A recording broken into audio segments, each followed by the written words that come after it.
Namaste, welcome to how to practice Chakrasana, the wheel pose. So let's break down this practice of this beautiful back bend and see why would we actually do this practice, what are the benefits.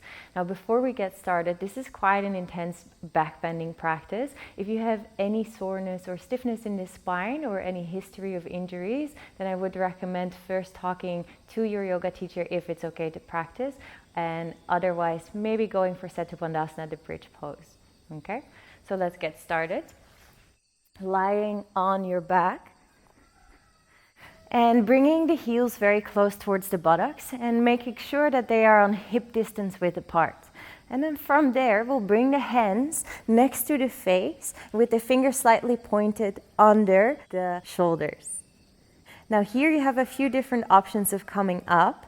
One of them is first coming halfway up by lifting the back of the ground, lifting the hips up, and then coming onto the head and not putting too much weight in the head and then pushing all the way upward. Or maybe the other variation would be same thing, hands under the shoulders, and on an inhale, fully lengthening and straightening upward.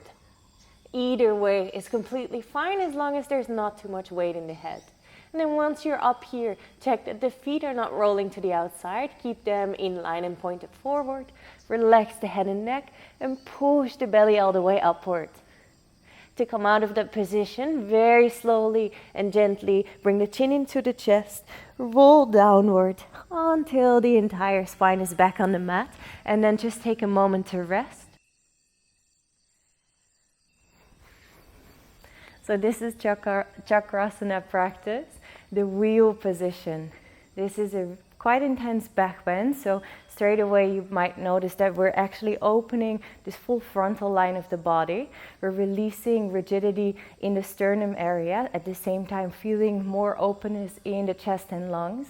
And in this way it's actually therapeutic to practice if you have asthma or any respiratory issues, because it helps to create more space in the lungs to breathe more deeply. Thank you for practicing and see you on the next pose.